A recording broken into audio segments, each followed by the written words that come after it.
Fifth inning coming up after the game.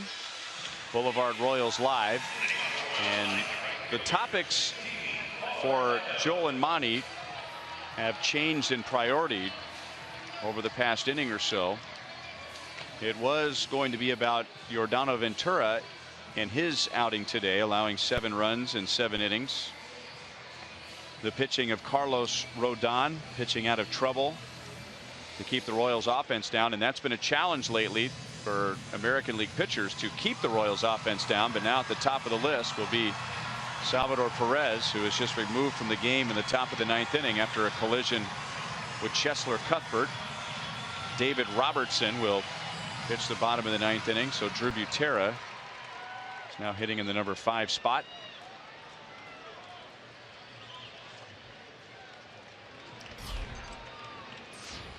It'll be Paulo Orlando, Cheslor Cuthbert, and Brett Eibner in the bottom of the 9th.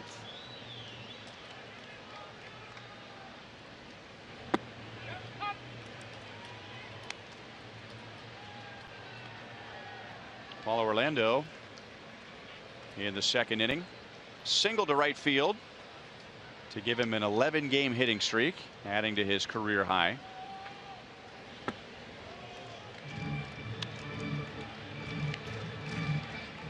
David Robertson is the 4th White Sox pitcher today. Rodon went 5 innings, gave up the 1 run.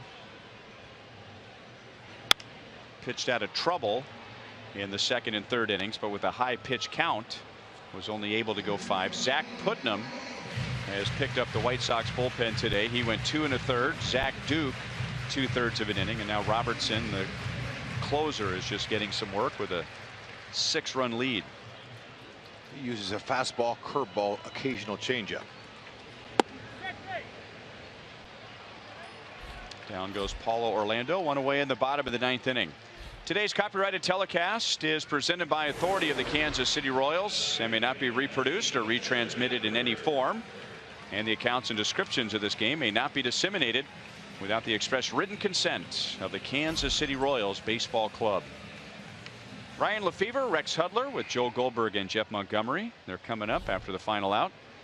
Our producer today is Brian Shapiro. Director Steve Kurtenbach. Associate producers Al Broughton, Sam Abramson, Dave Holtzman. As Cuthbert singles with 1 out in the 9th inning, he is 1 for 4.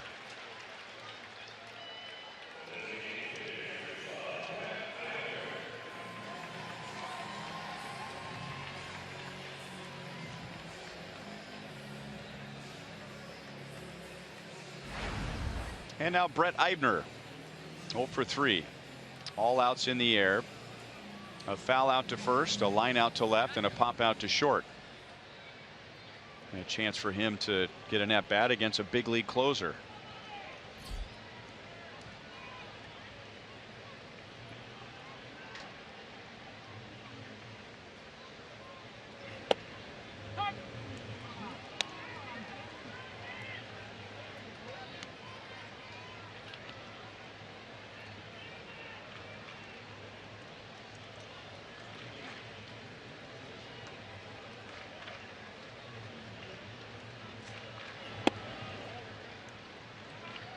One and one.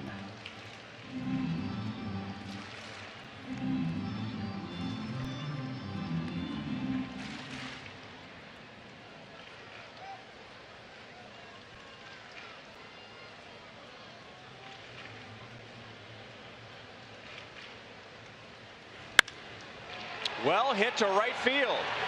Adam Eaton is back, and he lost it in the sun. So Eibner's first 2 big league hits are doubles.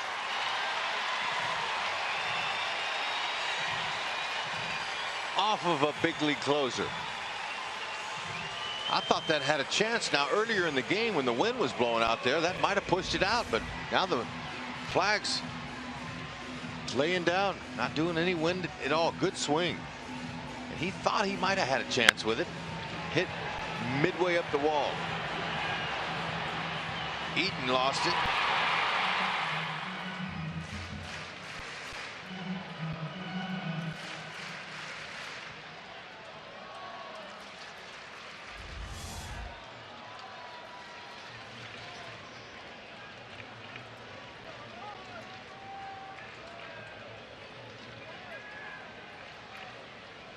Eibner's father Dan with a big smile on his face, getting a chance to see his son in the big leagues, and he's delivered a double in each of his first 2 big league games.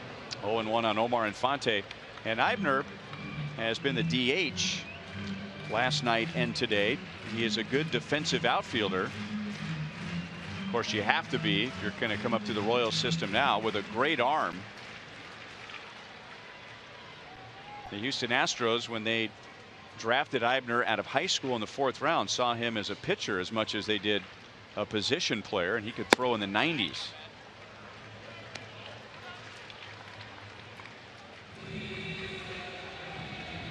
Right now the Royals are using Whit Merrifield and Gerard Dyson in left field and Paulo Orlando in right.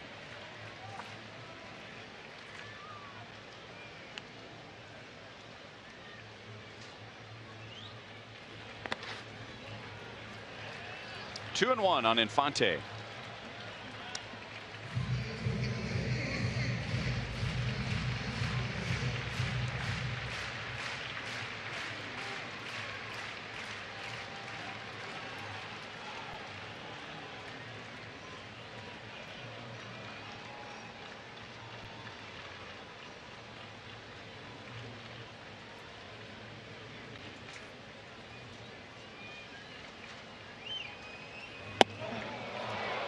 Three balls, one strike. Royals did a good job of putting the heat on Rodon in the first 5 innings. Rodon, his final line is 1 run in 5 innings, but he only had one 1-2-3 inning. Royals had the bases loaded in the 2nd inning. Rodon was able to pitch out of that. Royals had 2 base runners in the 3rd. That's where they scored their run, and they had runners at 2nd and 3rd with 1 out in the 5th inning, and Rodon pitched out of that.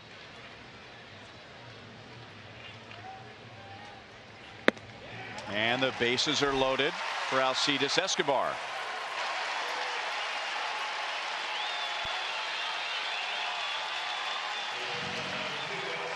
And here's that situation again. A closer pitching in a non-save situation, and that's usually when they're at their worst. You figure no pressure, they can go out there and, as we like to say in quotations, to get some work in. But as Monty has shared with us so many times, the intensity of the situation is gone, and the way Monty would put it, in the back of his mind, he felt like his teammates were saying, okay, let's just throw strikes and get out of here, and he wouldn't pitch his game. Yep. And Infante got a breaker his first pitch. Escobar didn't. Heater in. Thought he might throw him a breaker. He's got a big curve. Yeah, the adrenaline is not the same for Robertson.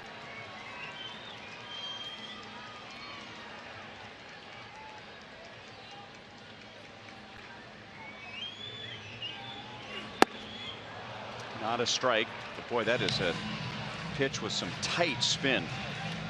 Yeah, and you know, he's come up with that slider. That's not a curveball. That's a slider. So he's got more than just a power fastball, curve, and change.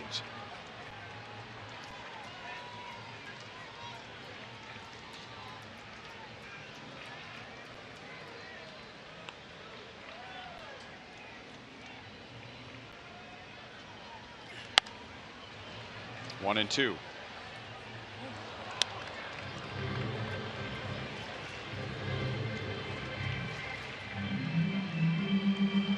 White Sox coming into today were really struggling to score runs. White Sox were averaging fewer than 3 runs per game over the last week and a half. Meanwhile, the Royals were averaging 7+ runs in their last 4, and the roles have been reversed. 2-2 on Escobar.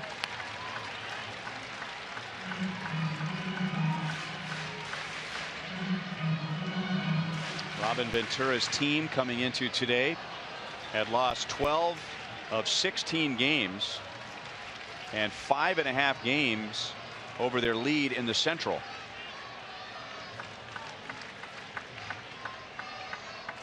And a lot of those struggles were connected to a lack of offense. Escobar works a full count.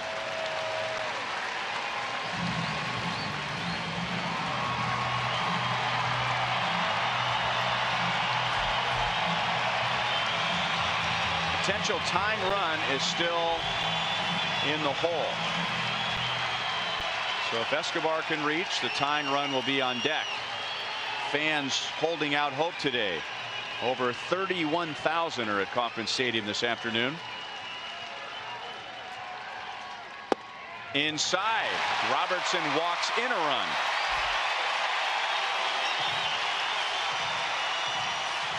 Cuthbert looking like he's got a little bit of a gait to his trot. So he looks like he's a little bit sore from that collision.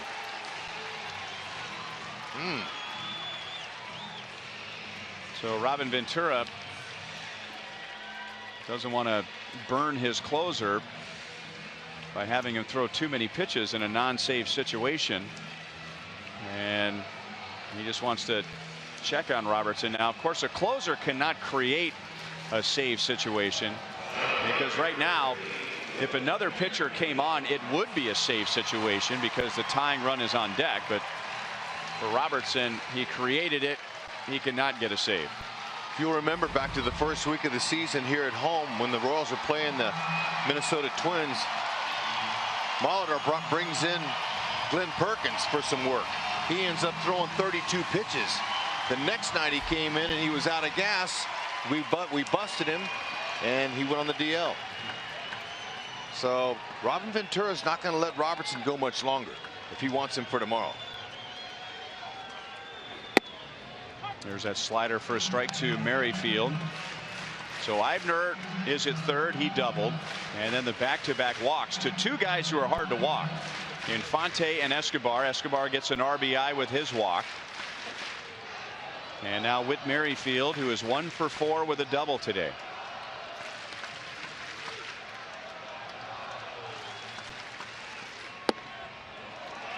One and one. What a perfect time for your first big league homer. Now we've seen him do quite a few firsts in every young player. Tonight, or this afternoon, he got his first outfield assist on a ball he dropped. Picked it up, got the force at second base.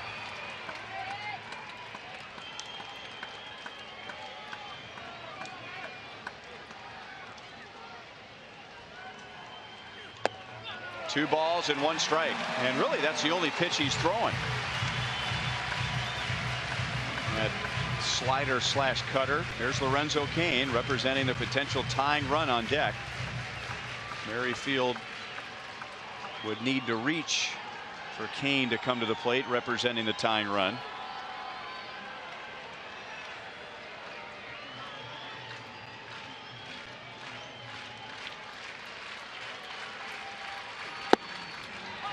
Two and two. Tough spot for a hitter. Yep.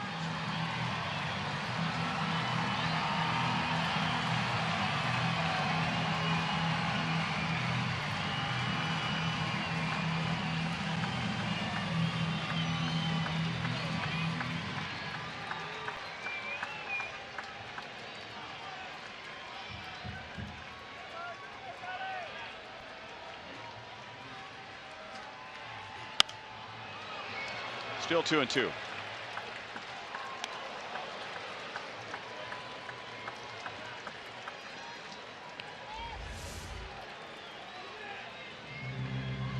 Right there. Hold off it just a tad.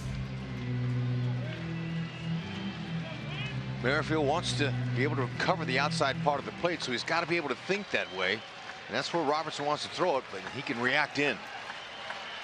Pitch number 25 for Robertson. Grounded off of his glove into shallow right field. That'll get 2 to the plate, and the tying run comes to the plate.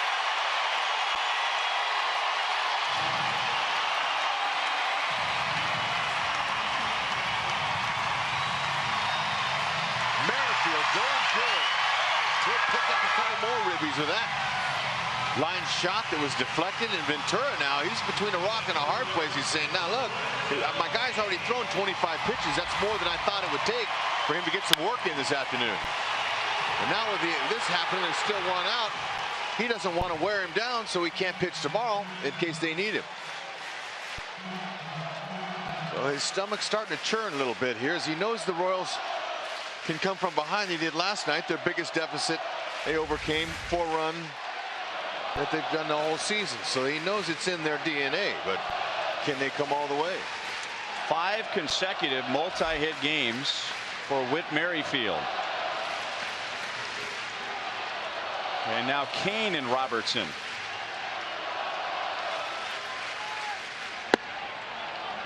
Slider for a strike. Lorenzo has a multi-hit game today. He has Escobar at third. Escobar walked with the bases loaded to get a run home, and now Whit Merrifield has driven in 4 in his last 2 games. Lorenzo has only seen Robertson twice, and Robertson struck him out both times. On the ground to short. Saladino to second base 1, throw to first, and the inning is still alive. Another run scores. So it's 7-5, and now Eric Hosmer comes to the plate, representing the potential tying run. Now, what's Ventura going to do?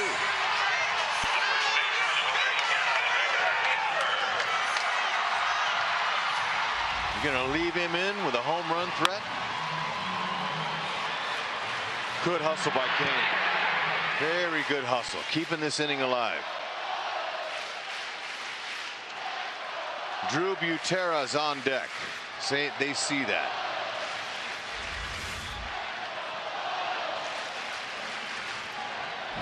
And now Hosmer, who's driven in a run, and he has a home run in his career against Robertson.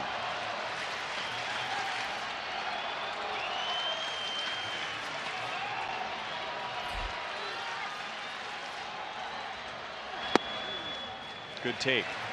I never remember Robertson throw that cutter like that. So this is a new pitch he's brought in. And he's using it a lot today. Crowd here at the Cave, many of them have stayed. They believe.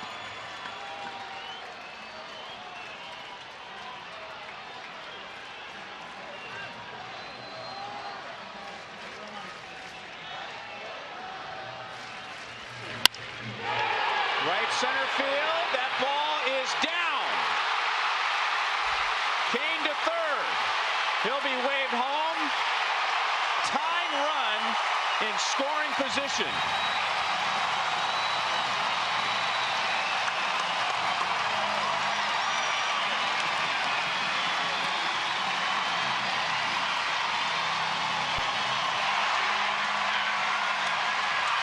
The Royals keeping the line moving when their closer was coming in supposedly to get some work, and Ventura's going to take him out now at 29 pitches. Cutter in, didn't cut enough. Haas didn't barrel it. If he barrels it, it's a tie game. But plenty of room out there. Outfielders, their backs were against the wall. They're playing no doubles, but it didn't work. Great pickup by Haas. Great hustle by Lorenzo Kane to keep this inning alive. Drew Butera will have a chance to tie it when we come back.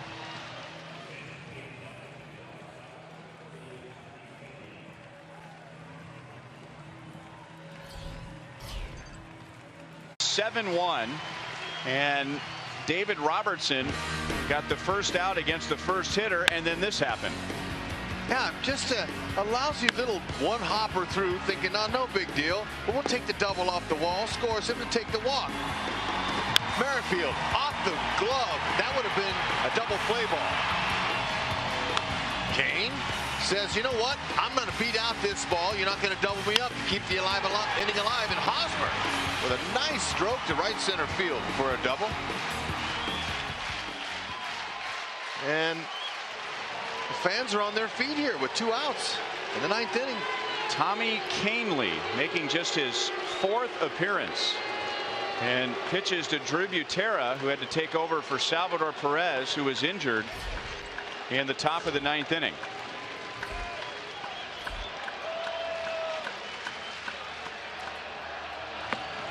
Down and away, ball 1. Hey, Kahnle, he's a guy who likes to rear back and throw it, and he wants to impress. That first pitch at 98. He's got a slider and a curve. Butera, one thing, shorten up your swing, just try to put it in play, find a hole. Don't try to hit a big home run, be a hero. Outfielders fairly shallow. They want to, on a routine ball, to be able to throw out Hosmer.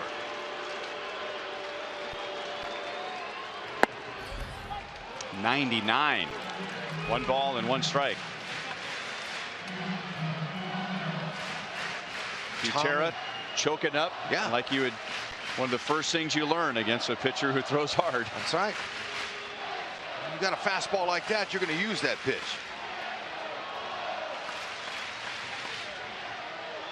Eaton in right field has 7 outfield assists. Leads the American League. Driven to left field. Long run, Cabrera. Tie game. Unbelievable. The Royals have scored 6 in the bottom of the 9th inning. Woo! Aren't you glad you stuck around today? Drew Butera says, you know what? I'm hoping my buddy Salvi's okay. I'm going to do what Salvi would have done. Bring this crowd to their feet. And the White Sox, who have been struggling the entire month of May, can't believe it. That says it all. And now the Royals have a chance to put it away. The White Sox are not going to pitch to Paulo Orlando.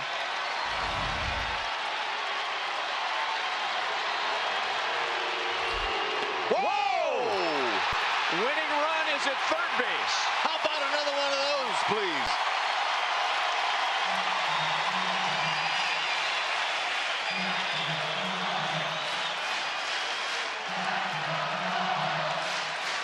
Tommy Kahnle wishes he was pitching in 2017 when a new rule is in effect, when you can just put a runner at first base with an intentional walk. There you He's go. got 3 more pitches to go. Noonan. Hey, look, it may speed the game up, but this is exciting right here. I mean, come on, Kamish. You never know in baseball. Wild pitch could cost you a game. Ooh. And an 87-mile-an-hour intentional pass pitch, that's pretty good. And Avila is treating this like Kahnle's throwing a 10-carat diamond up there. So Paulo Orlando started this inning innocently with a strikeout against David Robertson. And now, as the 10th man, goes to first with an intentional walk. The scheduled hitter is Cheslor Cuthbert. And Cheslor has chipped in this inning with a single and a run scored. But Ned Yost is going to go with Gerard Dyson. And this is an interesting call because we saw Cheslor appear to be favoring a leg as he scored the first run of this inning. And it was Cuthbert who collided with Salvador Perez in foul ground in the top of the 9th inning. Gerard Dyson's going to step in. He's 1 for 1 as a pinch hitter off the bench this year. As a matter of fact, it's the only. Well, no, it's not the only pinch hit. Paulo's 2 for 2. Moose is 1 for 1, and so is Gerard Dyson as a pinch hitter. Donnie Cooper, I don't know what he told him, but he probably said keep the ball down, but Dyson likes that. He wants to find a hole.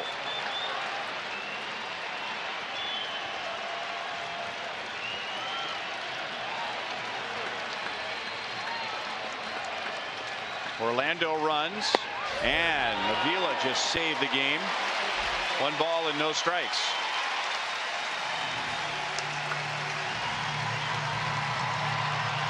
Life is back here at the K after Salvador Perez, their star catcher, all-star Gold Glover, left with some type of injury. The place was quiet for a while. Now they're back as Drew Butera, filling in for Salvi, stepped up with a big-time double.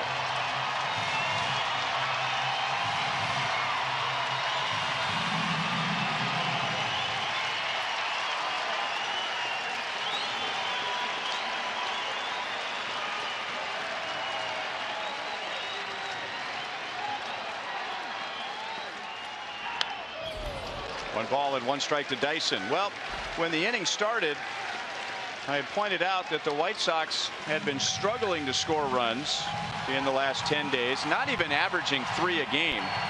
The Royals, in their last 4 games, are averaging 7 runs per game, and they had 1 coming into this inning, and here they are at 7 runs, and they've tied it.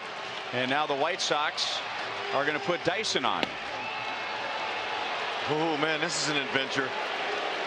They're going to face the rookie in just his 2nd major league game, Brett Eibner. And they're not going to let Dyson have a chance for his 1st ever career walk-off hit. It's going to go to the young man with the chance.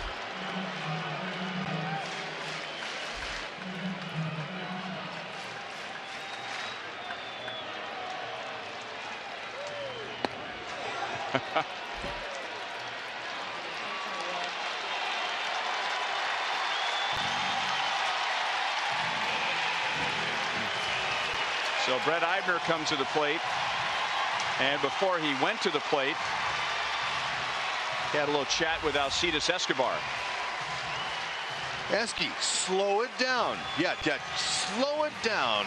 Make it be in slow motion and come through for us and get you a consecutive Salvi splash. Of course, it won't be given by Salvi. It's hard to tell this to a guy who's playing in just his 2nd big league game, and he's batting with the bases loaded in the 9th inning. But the pressure is not on Brett Eibner right here. The pressure is on Tommy Kahnle. Exactly right.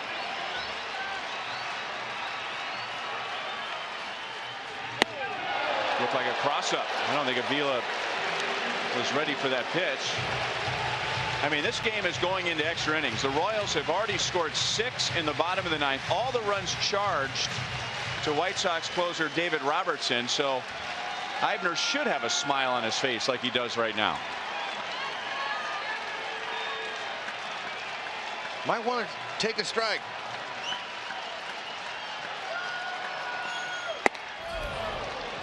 Borderline pitch. That's something that Eibner's going to have to think about now. I mean, because he has an upright stance. He's standing straight up, and that 97-98 belt high looks good, but it's not. You can't square that up too well. Look at Ned. Ned's into this one.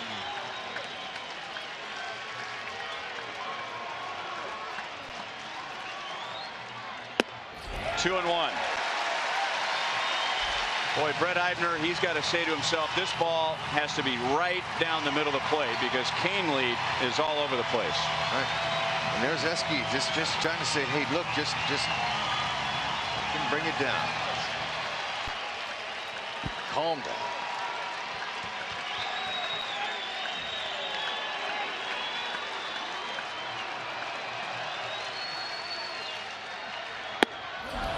Again, up and borderline. 2 balls, 2 strikes. Let's see where these pitches are. Well, look at they're out of the zone and you can't hit them. I'm telling you, you can foul them back, but that's the decision you have to make against a guy who throws this hard and loves that 4-seamer up in the zone. It's going to go right back with it.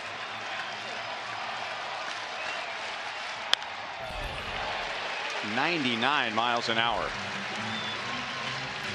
I mean, he was fortunate just to get a piece of that one. And to add a little bit of difficulty, I mean, you're facing a guy in the mid-90s, and we've been telling you this since the 1st inning. The sun has been in and out of the clouds all day. So one pitch, it's bright. The next pitch, everyone's in the shadows as Eibner's trying to pick up a pitch from Kahnle.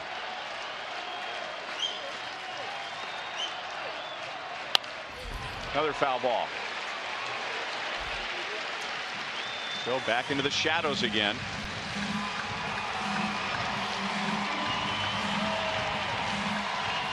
Kahnle came on for Robertson.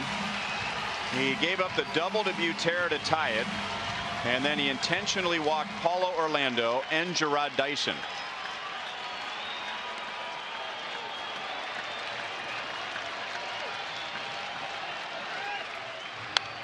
Another foul ball, and that time Kahnle went with a slider. Brett Eibner was drafted in the 2nd round by the Royals in 2010. Drafted with a broken hand. Then he tore a ligament in his thumb. Then he had shoulder problems. Then he had a torn abdominal muscle. It has taken him 6 years to get to the big leagues, and in his 2nd big league game, he has a chance to win it. Just outside, and it's a full count.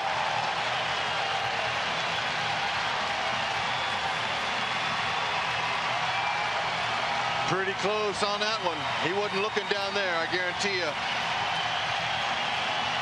HUD between Robertson and Canely. This is the 50th pitch of the inning. 5-0. Unbelievable.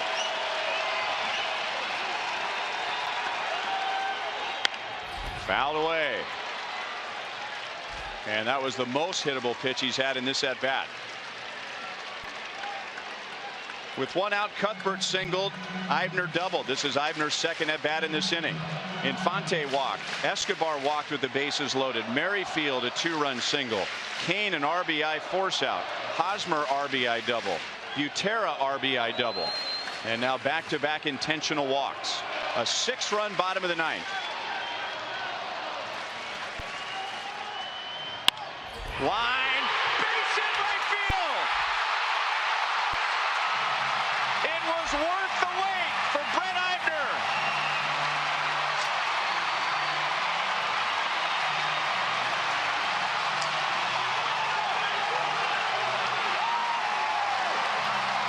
A stunning, absolutely stunning 7-run bottom of the 9th inning.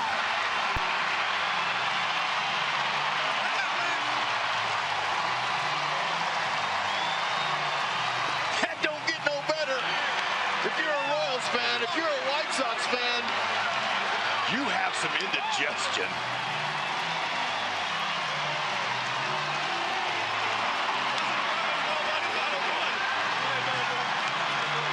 Second big league game. First walk-off hit. He's going good.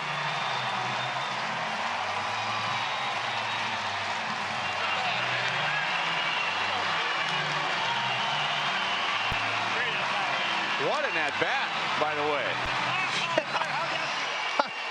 I mean, to tell you, it started with a nice little inning where Robertson was going to come in and get a little bit of work. It's the first time the Royals have come back from 6 runs in 4 years.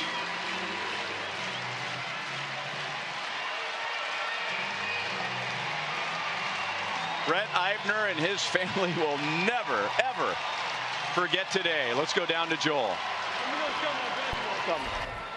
All right, we've got Drew Butera, Brett Eibner, and probably some Gatorade buckets coming. My goodness, what a comeback in this one. Brett, tell me about the emotions right now.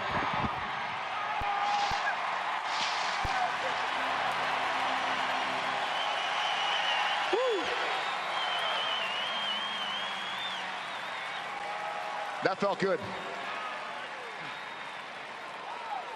Well, it's been an interesting day to say the least. Welcome again, Brett Eibner, to the big leagues. Tell me about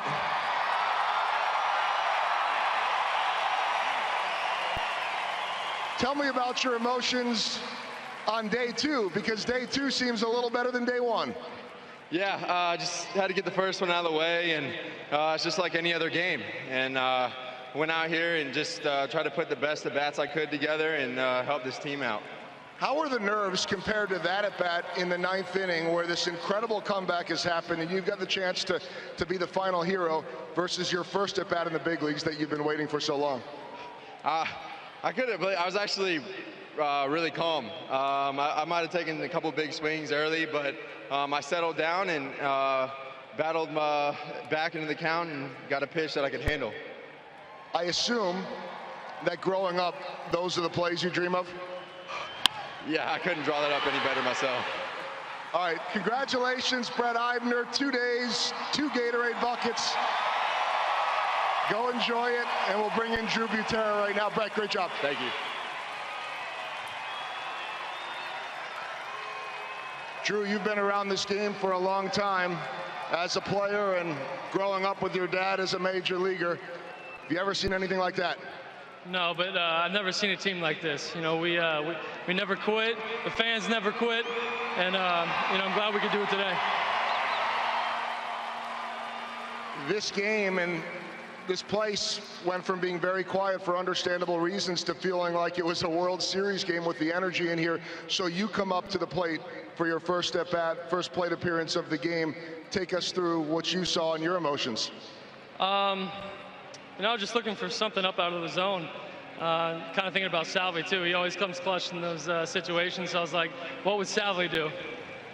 That's good advice to take, and that leads me to the last and obvious question. It's been a rough week for you guys, losing 2 All-Stars last Sunday, and I know that the health and the situation with Salvi is very much in everyone's mind. We'll get news on that later, but what's your thought as a guy that comes in and replaces him when you see a guy like Salvi go down? It's tough, but you know, Salvi's a warrior. You know, he's a big, tough guy, and I'm sure he'll be fine. Drew Butera, congratulations on an absolutely epic comeback. Great job. Thank you. That is Drew Butera, Brett Eibner, a lot of water, a lot of Gatorade, and I'll tell you what, it feels and tastes good, Ryan.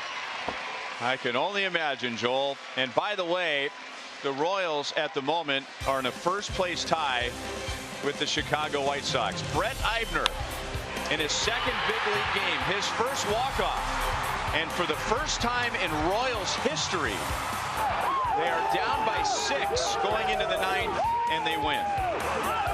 Stick around. We got a few things to talk about.